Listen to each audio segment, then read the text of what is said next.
This demonstration will focus on marking a text, an analytical reading skill.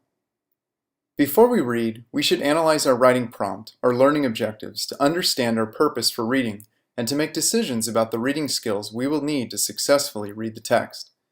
Let's read the prompt together. What problem does Renee Shoup introduce in her article, Warmer Oceans Taking Toll on World's Coral Reefs? Explain what researchers say is the problem and account for the most significant effects. As part of your paper, identify and summarize the solutions to the problem. This prompt asks students to summarize what researchers are saying about coral reefs around the world. Specifically, students must identify problems, leading causes of the problems, and the solution. A smart read of this text will require two skills: marking a text and the use of a problem and solution graphic organizer. Notice that the reader has made the decision to create a key at the top of the page. He can reference this key while reading to remind him about what he should be marking and how to mark it. The circle, underline, and bracket are the three marks he will use to isolate information relevant to the writing prompt. The first step to marking a text is numbering the paragraphs. Notice that the numbers are written close to the first sentence in each paragraph and circled so that they stand out on the page. Numbering paragraphs will help you reference source material more efficiently when speaking or writing about the text. Once all the paragraphs have been numbered, we are ready to read and mark the text. While reading, we want to circle key terms and underline information relevant to our writing task or learning objectives.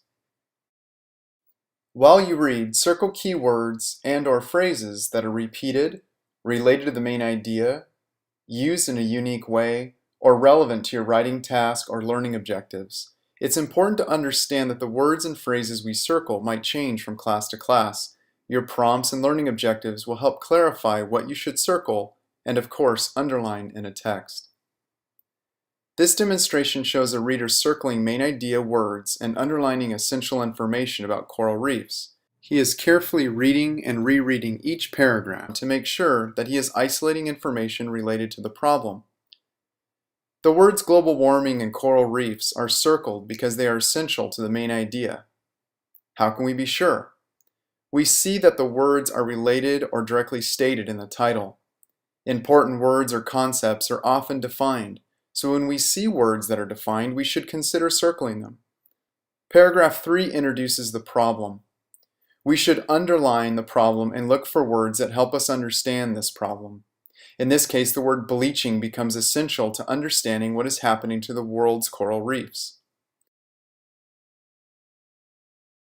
In paragraph 5, the reader has circled the name of a researcher and underlined who she is and what she says. The reader made this decision because the prompt asks him to summarize what research has said about coral reefs. In paragraph 7, bleaching is discussed again. This confirms that bleaching is a key word for this article.